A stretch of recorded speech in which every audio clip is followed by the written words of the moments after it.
Welcome, everybody. Looking forward to today's call.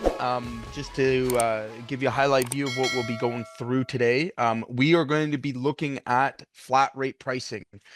So flat rate pricing is primarily used by service-based companies, so electricians, plumbers, HVAC technicians for sure, other businesses, but not necessarily just to service based. So a lot of what I'll be sharing with you today is definitely applicable to those businesses, but also if you're considering having any sort of service department at all, right? So if you're a general contractor and you have a service, that you're offering a service-based offer, if you're a drywaller and you're doing smaller repairs, this can apply as well.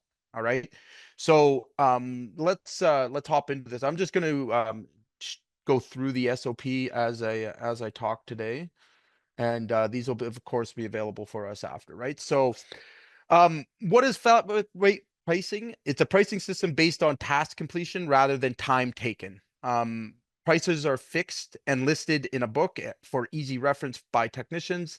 The key benefits: customers know the price up front, reduces anxiety and confusion. Okay, so the best way I can kind of start to break this down is it's a simplified way of ensuring that you're controlling your cost.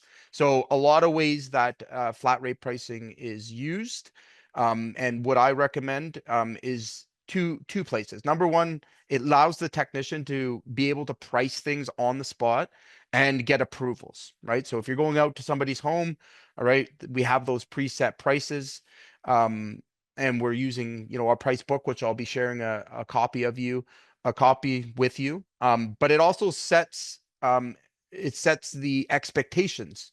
All right. So we can look at it from the technician side. So, I mean, again, if he's having a breaker box replacement, he's given 8 hours to do that job. Now, if he does it in 6 and the incentive is the extra time, you're going to find yourself, that he may be more prone to selling those.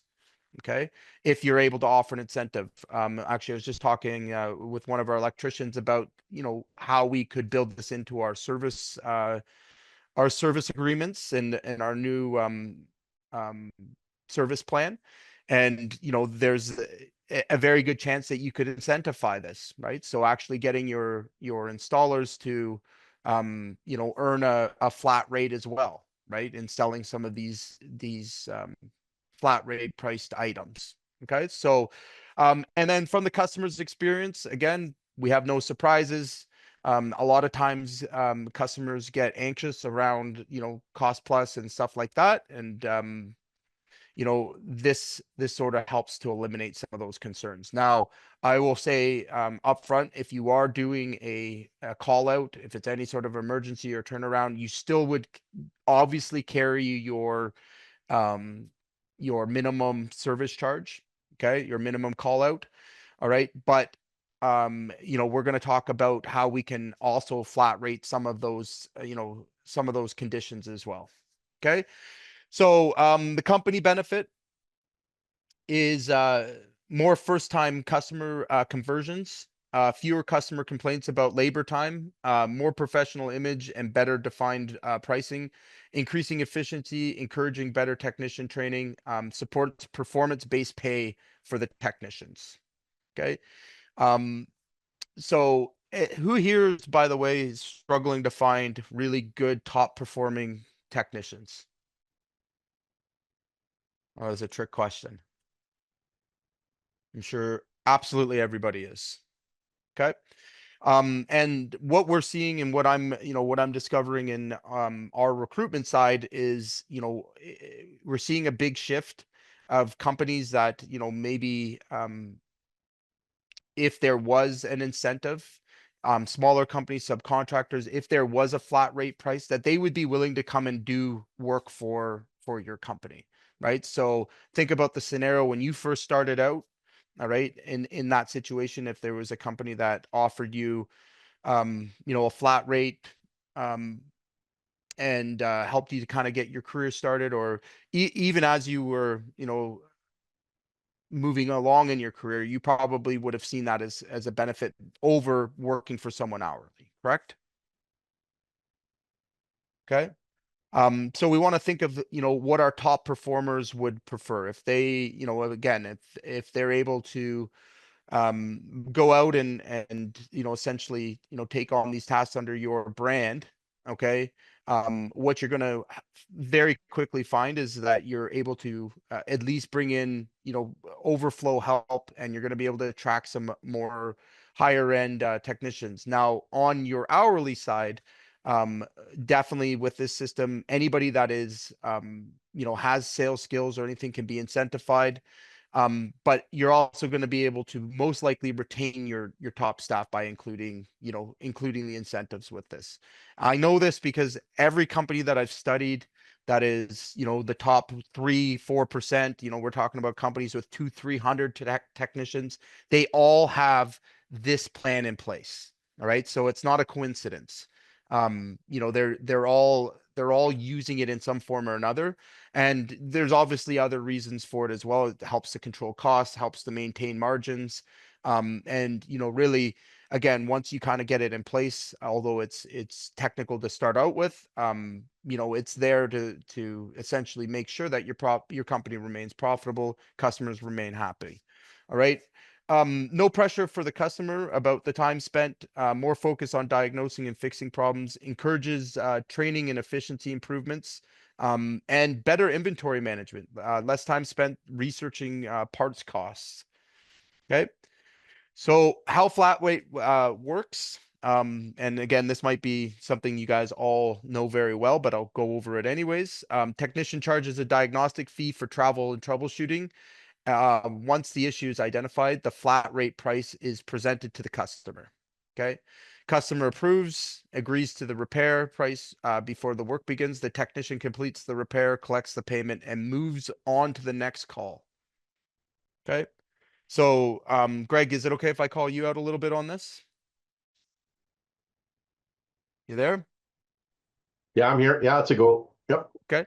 So, why are you, what's motivating for you to move most to a flat rate model? The flat rate model for me uh, will permit us to handle more volume and Okay. take the load off the office, because then your field staff can be doing essentially estimating, but it's already done for them. It's Right. just they pick a menu just like they do at a restaurant, and you can Correct. present all different related options, and it helps you get your ticket price up higher. What about mistakes in billing and delays in cash flow? And that's way more immediate as well, Right. because it's looked after on the call. Right. Right. So again, when we're looking at it from a service base, it's really, really important. But also we can apply it to other types of businesses. Like I said, within every, contracting niche, there's an opportunity for service of some kind, right? So flat rate pricing, we use flat rate pricing for, very similar to this in our service work. Again, just recently off the top of my mind, that we used it quite a bit was we had to do snow removal. So all of a sudden there was a big push on snow removal where we're located, and we had the flat rate prices broken out. There was no confusion, and we were able to capitalize on that opportunity.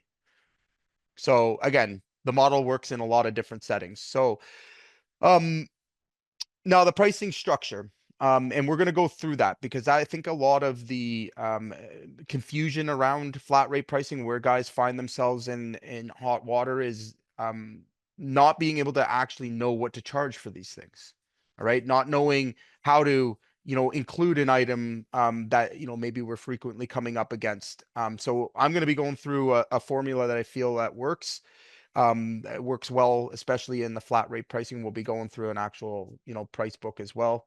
But flat rate book includes pricing full retail, overtime repairs, standard pricing, and discounted rates for service agreements. So the price book that we're generating, because it's based on selling more into the future with customers, so how to build service agreements, maintenance contracts, things like that, you would be able to offer discounted rate on those menu items, right? So again, your rate, your rate book needs to be clear for the installer or for the technician that's going to be out there. And again, the more easier you make it, all right, the better, the more improved sales you're going to have, the easier onboarding you're going to have for technicians. And obviously our profits will go up as well, right? So each repair has a code that identifies the task is expected and time to complete it. So example, again, a circuit board replacement, and basically how long that task should take. Okay. And then, in terms of holding a technician and, accountable to the time, does it make it easier? How many of your technicians would get it done faster?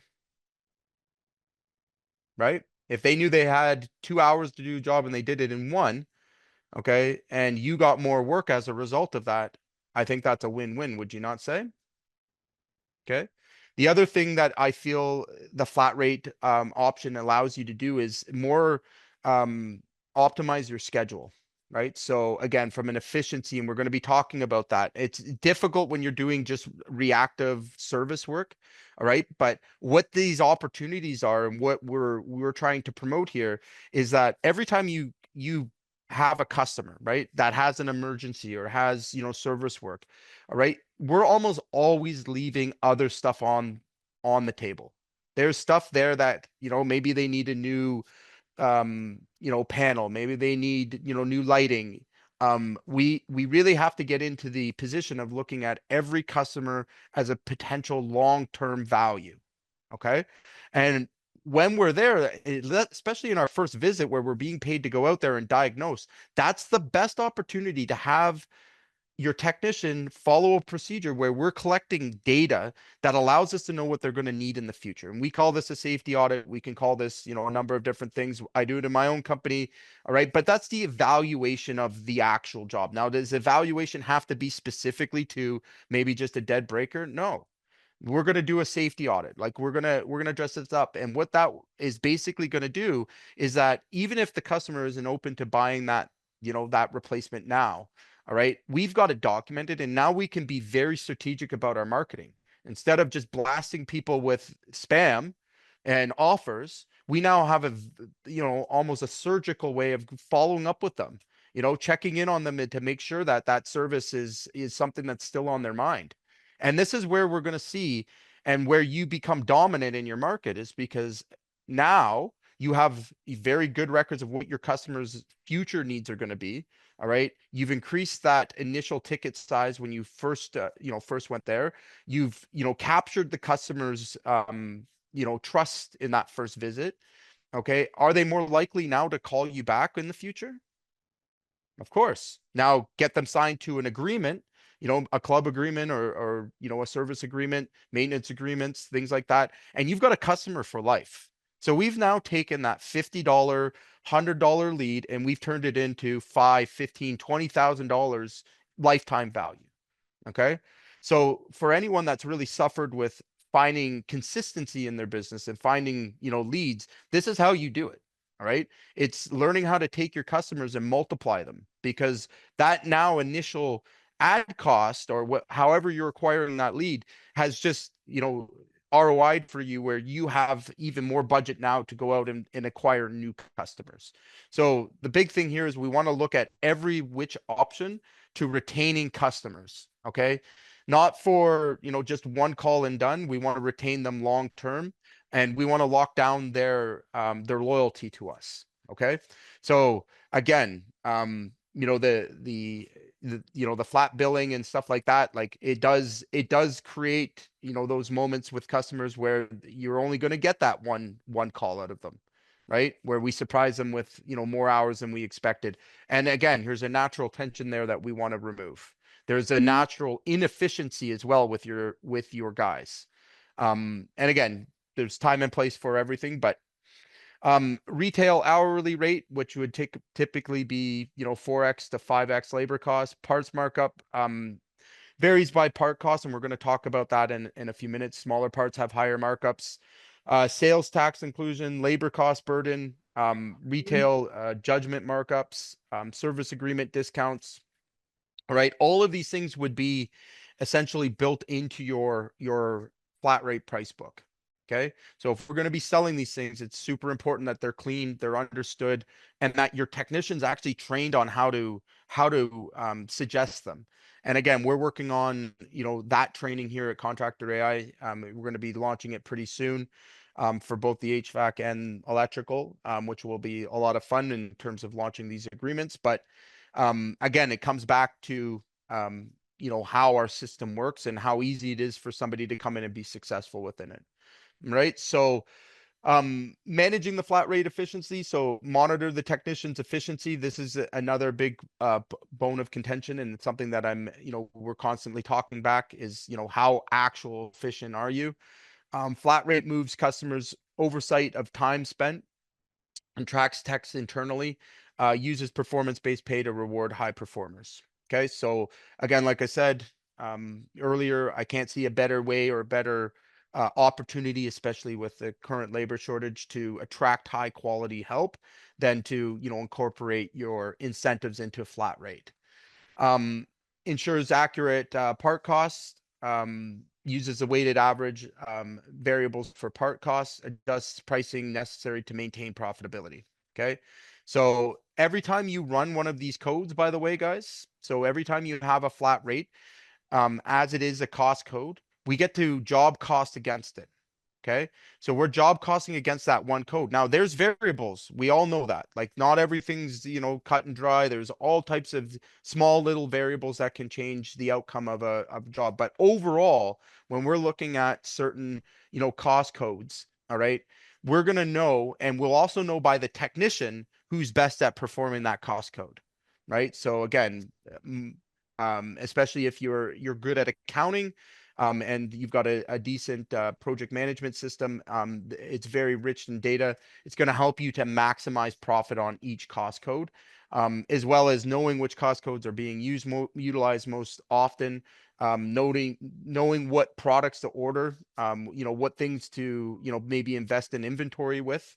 All right. So there's a lot of upside and benefit to, a simplified cost code system like that, rather than, again, that time and material, which really doesn't feed you back data on what exactly, every specific code was on that job. Okay. So, and where I'm leading with this is the adjustment of your pricing, right? So again, as long as you are, following a procedure, we want to make sure that our prices and our how competitive we are staying in check. So the easiest way here, guys, and this is, by the way, is a benchmark for electricians, HVAC, is that we want our labor costs not to exceed 22% of the service sales. Okay. That is your, ultimate thing. So if you can keep your, labor below 22%, all right, that's going to be, very, it's going to be profitable for you, but also sustainable, right? So that's going to put you in a very competitive place in the market, where you're making both profit, but you're also not pricing yourself out, or, having calls that don't go through, right?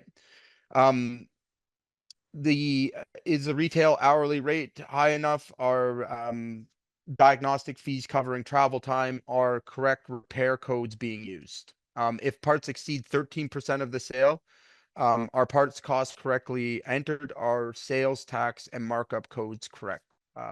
Done correctly. All right. Using the right cost codes. Again, this is going to be very much involved with how clear your cost code book is, because I've seen some which I absolutely like looking at them. I would need to be a brain surgeon to understand how they work. I've seen them on spreadsheets. I've have many clients that have shared with me what they thought was maybe a cost code book, but I was, I would say it was more like a giant messed up spreadsheet, with, no real clarity for it. So again, there's a lot to be, a lot worth investing in, and having something that can be universally understood. And that's what I'm trying to, I'm trying to work with our clients with, is really how to come up with a system that, everybody understands, that's simple to read through, and we're not getting confused on, the certain variables that may be within the book. But at the end of the day, we still have to take accountability for training technicians, right? If you don't train them, if you don't have a training system in place, all right, and we rely on just kind of winging it and trying to train everybody, unevenly, you're going to find yourself in just as much pain, and most likely not actually adapting with the cost book model or the price flat rate model.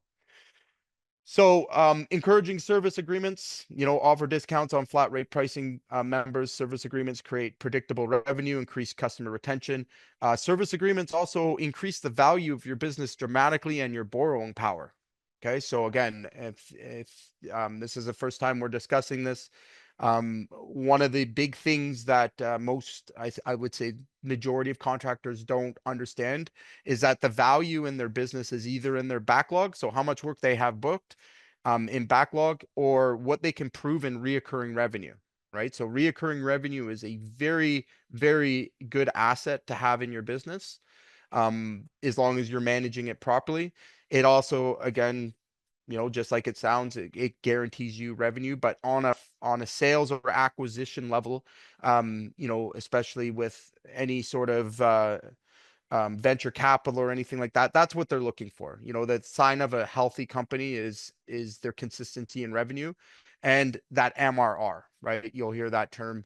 And again, if you want to increase the valuation, if you want to increase the your business long term, or maybe if you want to acquire another business, you're going to need credit, you're going to need borrowing power. This is exactly one of the key factors that banks look at.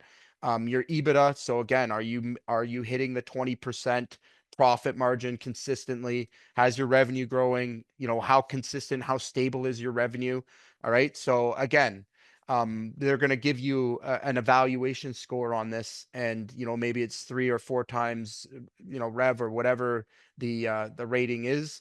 But once you've got a good established business and you're following some of these these key roles or key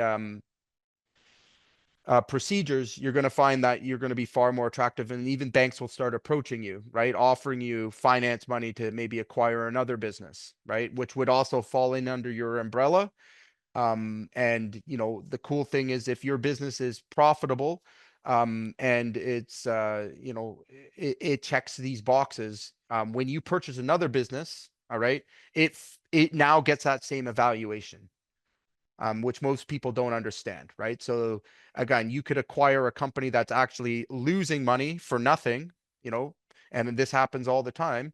And now all of a sudden, when it's under your umbrella, all right, under your holdings company or company, it would now be considered the same multiplier, the same return, right? So again, when you guys get to that stage, it's much easier to acquire companies than it is to build them from scratch, right? So, but your first step is get your company to that place where it's able to, take that, those lower interest loans and maybe acquire assets.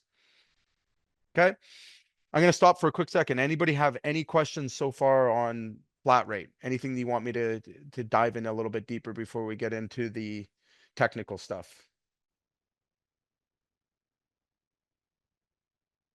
Okay. Cool. All right. So a couple of things here that's really vital to this. And again, I encourage anybody that is just starting out, or just maybe beginning their journey as an electrical contractor or an HVAC contractor, we have to adhere to the principles of business. All right. And the principles of business is know your numbers. Okay. So we need to use reports. We need to be sure of certain things. So one of the most important things to be sure of is your service margin by labor. Okay. Your total service margin by part, individual repair margin, your labor to sales ratio, um, by task, repair, and parts exceptions report. So these are actual reports that you can set up even in your QuickBooks. Most of the jobber stuff like that also will allow you to pull these reports if you've properly set them up. And again, what it's going to allow you to see is which cost codes are performing best, right, in your cost code book, and it allows you to update them. Okay, and that's important. So if we find that we have some cost codes that are underperforming, what do we do? What do you think we do? Raise the price of them, raise the price of them, or again, you look at, how you can make them work more efficiently. So again, but without that tracking, without being able to track that cost code through your accounting software, your regulatory, your project management systems, and having it organized in a way that allows you to have clarity, you'll never get to that point. Right. And we'll end up repeating the same mistakes over and over again, or worse, work really, really hard and not have anything to show for it for a lot of years. And that's typically what we see. That's why, that's why hopefully you guys are here to prevent any of those things from happening. Okay. So, let's take a look at, an important lesson we're going to go through today, is actually how to calculate your service hour. Okay. And we're going to look at how we do the markup on parts. All right. So many contractors lose their money on service without realizing it. Many contractors in general, and I'll speak on behalf of, specialty contractors, outside of HVAC and service and stuff, they avoid, what's a very profitable, easy to do, and highly, future generating for business. They avoid service. And I never, I actually do understand why. I was that person at one point because it was a pain, but really it was because I didn't understand the numbers. I didn't understand how to calculate properly, right? And how to charge properly for it. Once I learned that, all of a sudden the light switch goes off and I'm going, well, why am I doing all these huge contracts with all this liability when, I don't have to do that, and we can actually cash flow a lot easier. And it led to bigger projects. It led to better clients, right? So, and again, I'm sure I'm not selling you guys anything on this, but for you guys that do the service. But again, we have to know, what our hour price should be. And here's a lot of variability across it. So profitability depends on charging the correctly for labor and material. You need to know the real cost before setting your rates. So labor efficiency. How many of you have heard this term? Greg, I know you have too. But I want to put a little bit of a twist on what we traditionally look at as efficiency. And here's a couple of different ways to calculate it. All right. But as simply as I can put it, like if your tech is paid for 8 hours and you can only bill for 4 hours, all right, you have 50% efficiency, right? 4 divided by 8, that's 50% efficiency. So when we look at, what your billable hours were to your actual hours, that's where we're trying to figure out, again, how utilized are you, right? How much utilization. And most guys have absolutely no clue. When I ask them about these particular things, they give me ridiculous numbers like 60, 70%. Not once in my life have I seen that. Not, and I've been doing this for a while now, but it's almost near impossible, right? So, and what I mean by that is, like, think about all the time that you spend driving to the job, like, acquiring the job, all the time picking up the parts, all this other stuff that, typically goes without consideration, right? Or what your guys are using. All right. It's impossible. It's literally impossible to be 70% utilized. All right. Well, not impossible. It is possible, but it would mean you would be supported by other teams, and you'd have to have a very, very, like, badass system. Again, the typical, I would say, is around 40, 50% if they are doing service full time. But the reality is most of you guys are probably about 23% in reality, right? So how do we determine this rate? I'm going to go through this in one sec. All right, so you pay your tech $25 an hour. I wish, but you only pay half the time.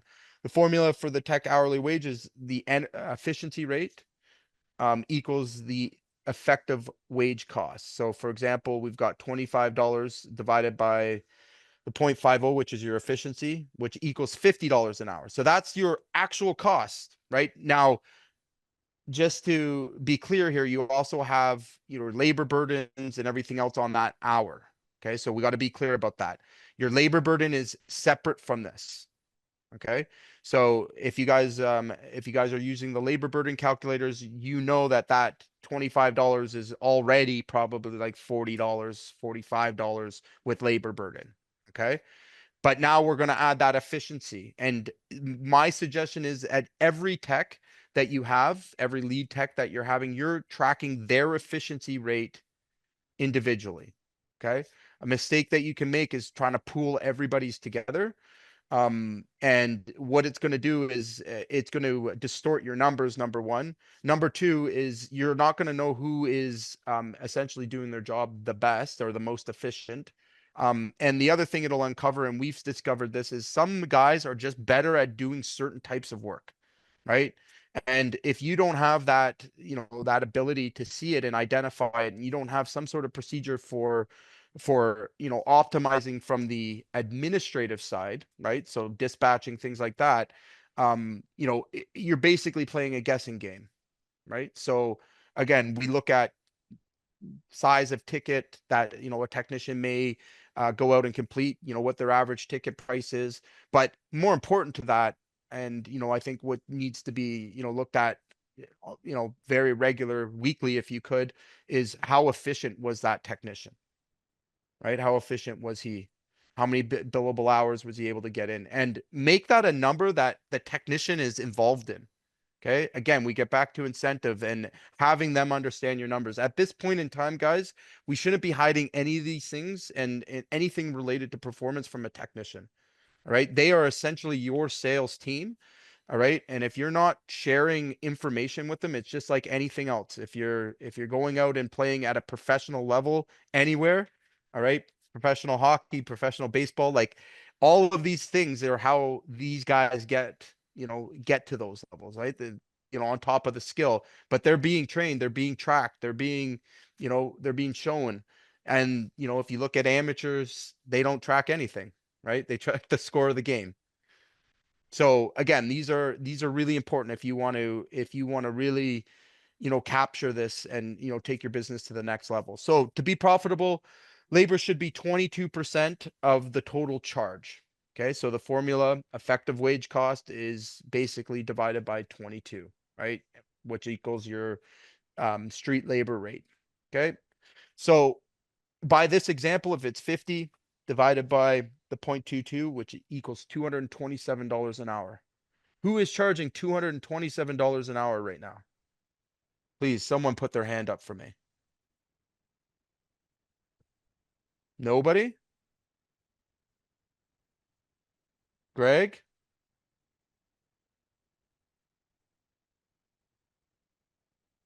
Okay. So All, now, yeah, go ahead. almost. Yeah, right? Getting there. We're gonna Right. get For sure. So there. again, once you kind of break that barrier down that people won't pay those prices, you start to realize like, hey, you know what? I can't afford to charge any less, right? I mean, again, at the end of the day, would that change your mind? If you knew you were going out and losing money on these jobs as a result of your inability to actually calculate what it's costing you, all right? How many of you would change your price pretty quickly? Pretty quickly, right? So again, there's no secret to this. The companies that are thriving and that are doing very, very well in this space know their numbers. And yes, again, there are guys that come in and that don't know these things, but they don't last very long. That's the truth. That's the reality. They're not able to market. They're not able to acquire the amount of business, and they're not really running a business. They're just running around working for wages, right? Because when you calculate in all these things, all the time it takes to actually generate a call, there is no easy money. All right. So we have to charge what it's worth, right? So if you want to maximize and to be ahead of it and to be able to um, you know that you're earning a profit, then these are the kind of things that you need to be looking at very carefully. Okay. So just to make sure that I'm doubling back on this. So overhead includes things like rent, utilities, marketing. All right. You're gonna have two buckets of overhead. All right. If we can imagine two buckets, we have our fixed overhead. That is your rent, utilities. Okay. And then we have our variable overheads. Okay. So that can be things like fuel, other things that are required for us to run those trucks. So knowing those numbers, absolutely critical for you both being competitive, all right? Because you can be very competitive and not losing money. That's the big thing, right? So we want to make sure that we're actually earning a profit and that we're not working for wages. So if your overhead is 50% of your revenue, make sure your rate covers it. Adjust the pricing to hit the target profit margin. Okay. Wouldn't that be nice? How many of you guys hear a goal of at the beginning of the year saying, I want to do $2 million worth of work and I want to retain $200,000 and had that to show for yourself? Okay. So again, amateur goes out and guesses at these things and reacts to the things that happen and hopes. Professionals, they plan it.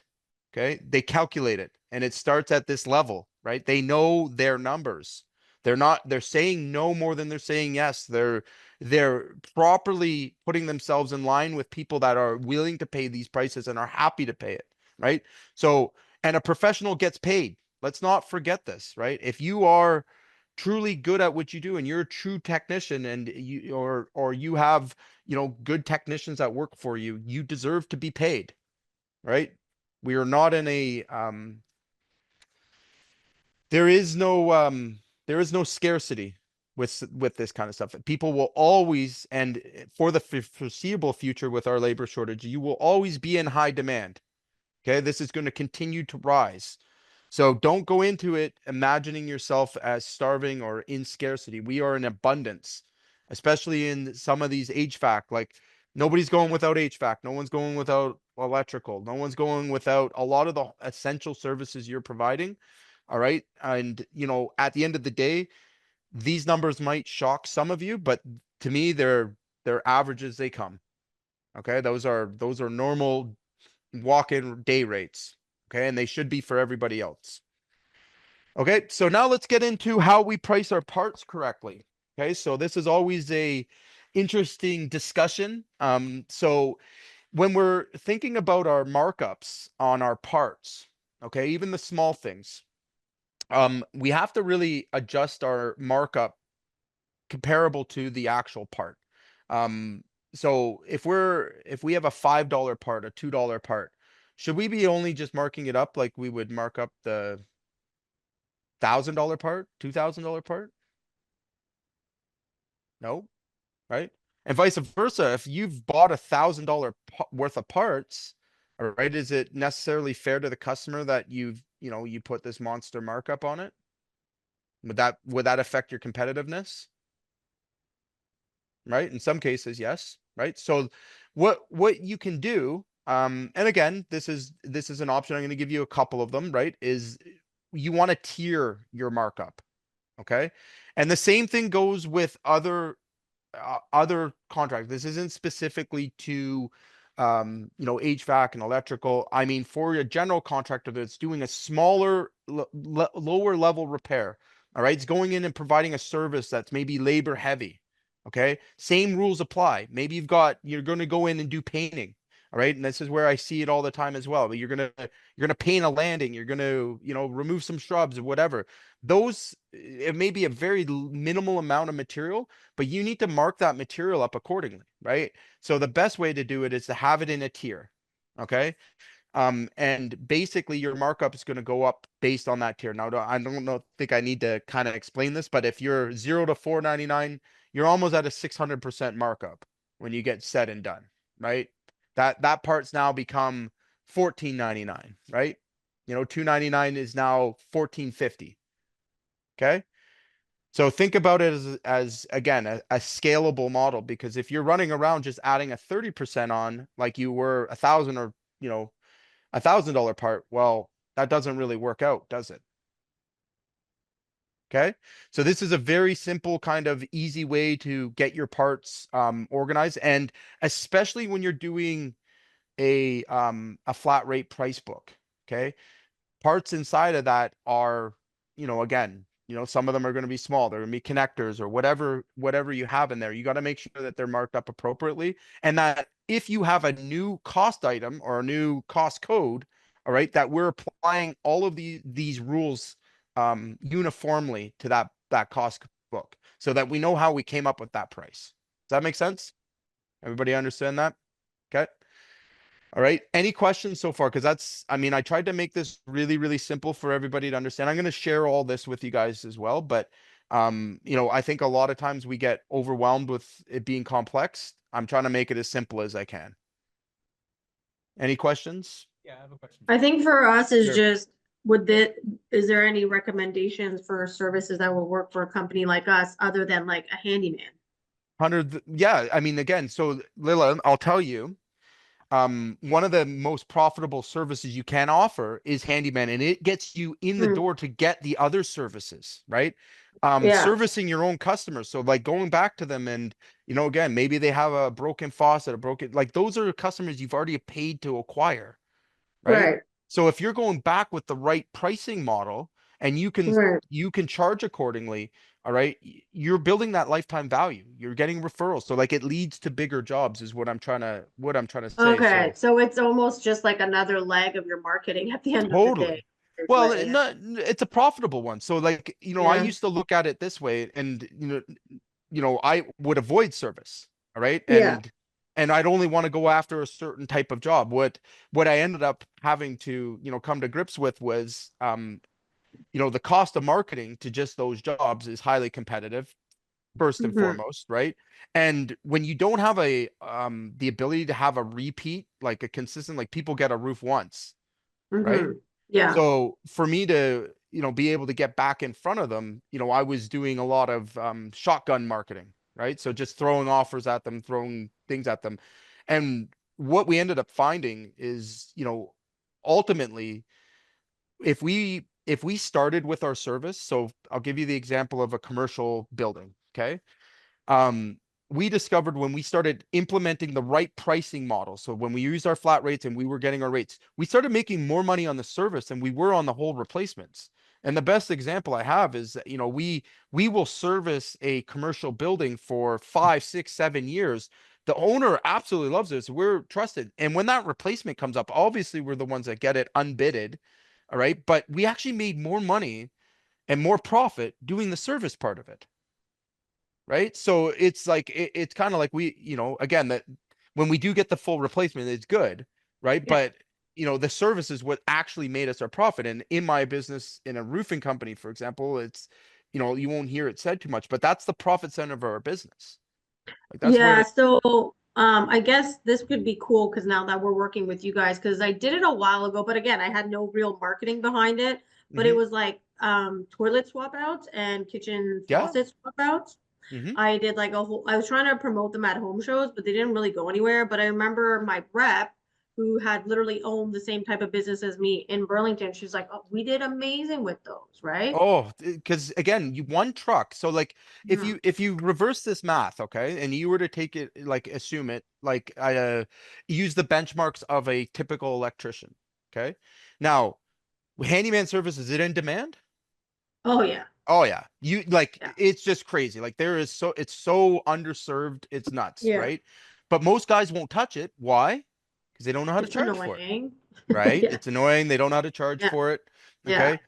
But on top of that, all right, if we were to do the math, one truck essentially going out and doing 3 calls a day, all right, it's going to net you around 500,000 a year. What? Yeah, absolutely. Greg, back me up on this, man. Like, That's crazy. Okay, so why would I want to do a $2 million job that takes 2 years? I have to have 200,000 in holdback, and at the end, make 100 grand for all that risk and trouble when I could have a service that I would be making 25% or 20% markup on Okay.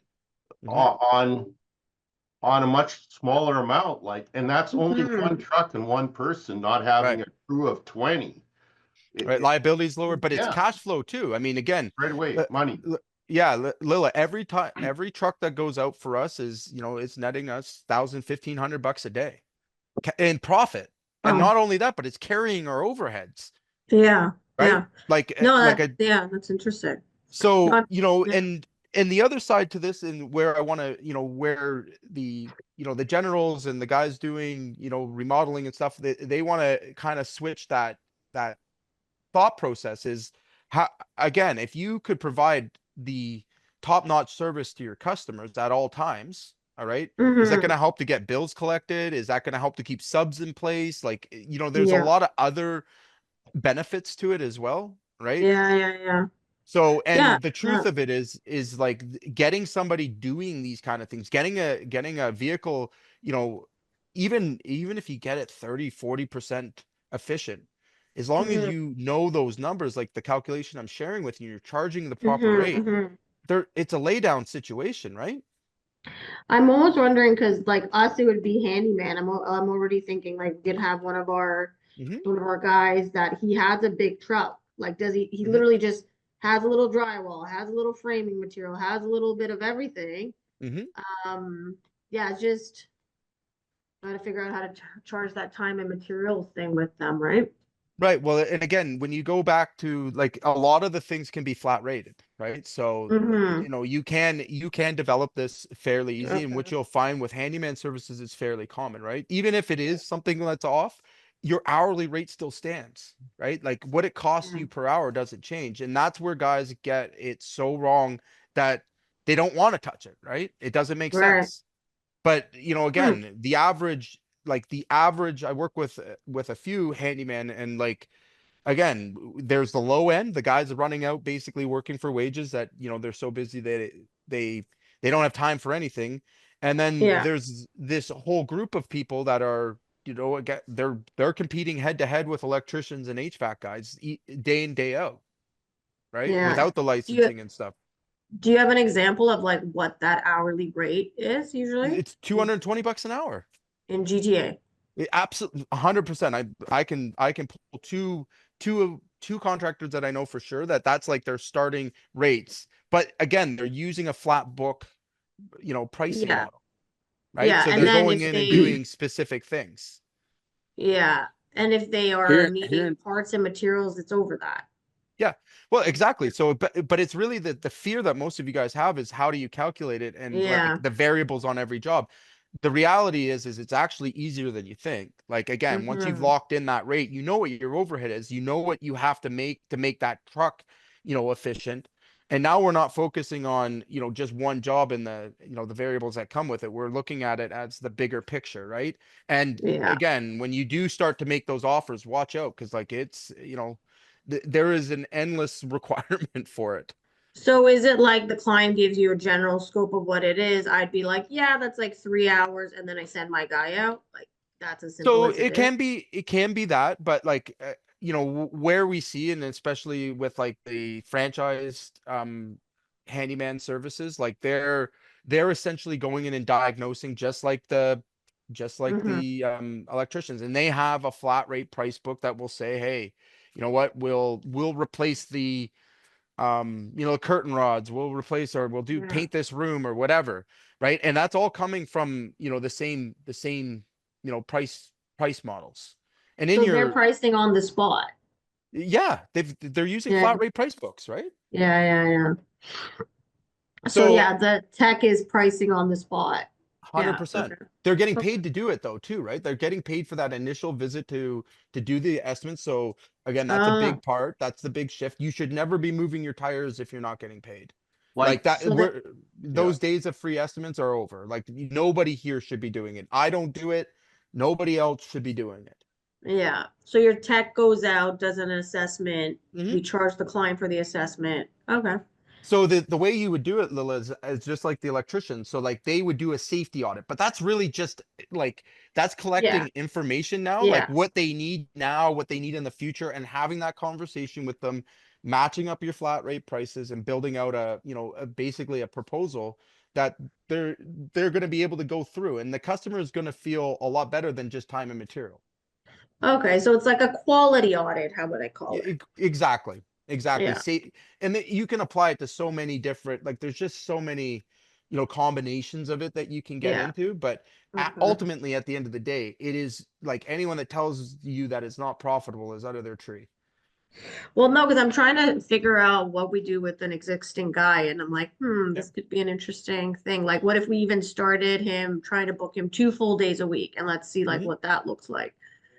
Yeah, and again, if you get to the like you know, you can expedite these playbooks I'm going to show you guys in a minute, right? But like you can expedite it to the point where like, you know, like I said, they're working like the electricians. It's a set rate. Like he's, Yeah. you know, it's eat what you kill, but the company's protected on that side, right? So again, if you've come up with a formula that says it's 6 hours to do, you know, a single room 10 by 10, paint it, like, Okay. all right, cool.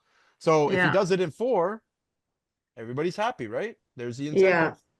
Yeah. Yeah. You Yeah. see what I'm Okay. saying? So it just it's about not, and again, it gets in, you know, I will always push this agenda of being one call closed. If I'm going out to meet someone, all right, for their sake and mine, we're collecting cash. Like I'm not going out to meet and greet with someone. I'm not going out to, you know, Yeah. work with a tire kicker. Like we're going out and you're paying me as a professional. I'm going to show up as a professional.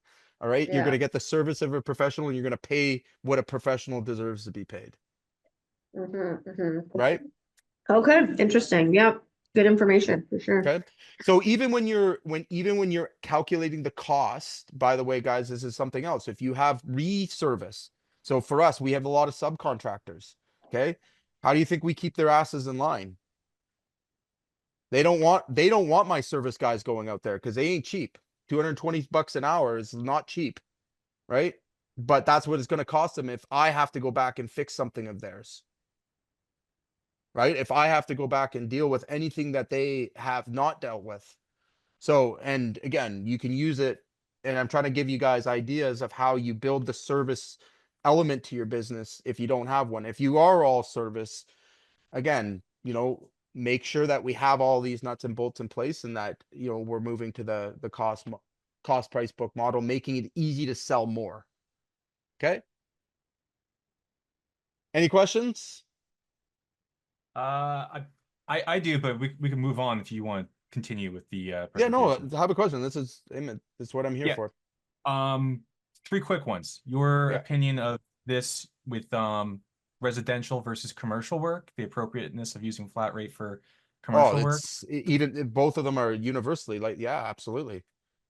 Because again, how do you scale beyond you too, right? Like, so especially for you, if you're doing maintenance, like any sort of maintenance, long-term relationships with clients, yeah, like the flat rate's going to be your go-to for sure. And that's how you build back your schedule. So like it's actually at a commercial level that you go to flat rate, right? So like that's where it comes from in fact, because again, you know, if you're dealing with you know, long-term relationships and you're doing maintenance and all these other things, you need to be able to give them a budgetary price. So if you're managing a facility, if you're doing like, you can't, the guys that are just coming in by the hour, like those are they're not as respected as the one that comes in with a maintenance plan, gives them a budget that they can afford to pay on a monthly basis, where now we can complete all this work proactively, right? So yes, absolutely. It's even more adaptable in the commercial side, and it's used more often. So Jay, do you ever use time and material, or have you Yeah, no, there's absolutely for sure there's situations and circumstances that would occur for sure, okay? and we do use that model. It's usually on an emergency basis. So like we had to go out and blah blah blah, like where the scope wasn't defined, but like once we're there, all right, we're able to move to the flat rate pricing model, right? And almost always we do better that way, right? Like again, you know, and this is again, it's just taking the variables away, right? Okay. Does that Okay. make sense? Yeah, no, it does. And then lastly, when you have that customer that you've done all this service for them, you're using your flat rate book, and then they Mhm. give you that larger project. Maybe this is a separate presentation or conversation, but then what are you doing with your pricing at that point?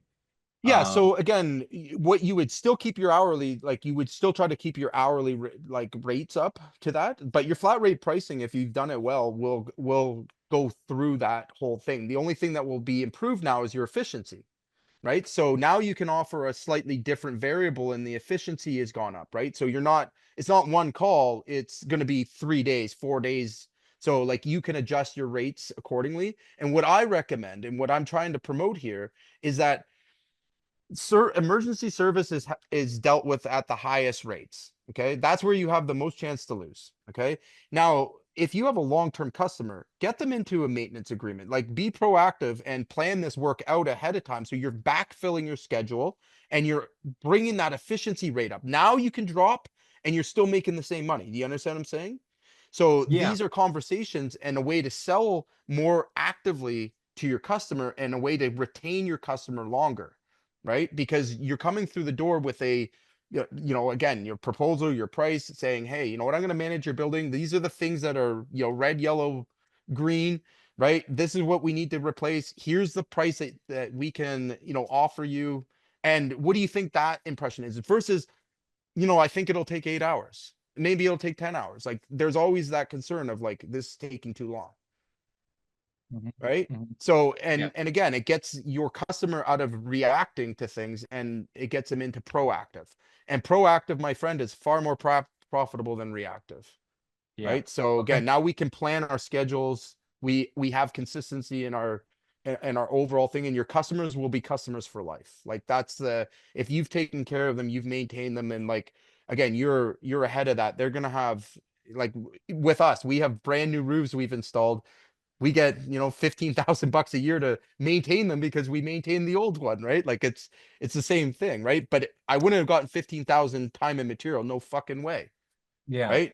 It's a flat rate, like it's by the square. Here's what you're gonna pay. Like that's, again, and we've broken it down to look at it over the whole, the whole cost code, not just that one, that one situation, right?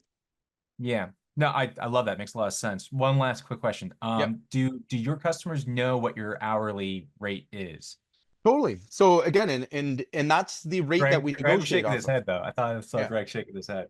Yeah, so we do disclose what our hourly rates are, but again, when they're in a club agreement or when they have a maintenance agreement with us, right? So Yeah. like when we're locked in, they see that hourly rate go down. So it's Okay. the bargain, right? So again, Okay. if we're doing things proactively, we can afford to do it at this rate. That's how club agreements exist, right? Is Okay. that again, they're locking in that variable for you, right? So you can plan your work versus just responding, Yeah. right? Cool. Yeah. Okay. So I have some examples of an electrical price book in terms of getting an idea of what these things should look like and feel like. And again, you would want to put a little bit of time into, how Mhm. yours adjusted or work with us. We'll help you through it.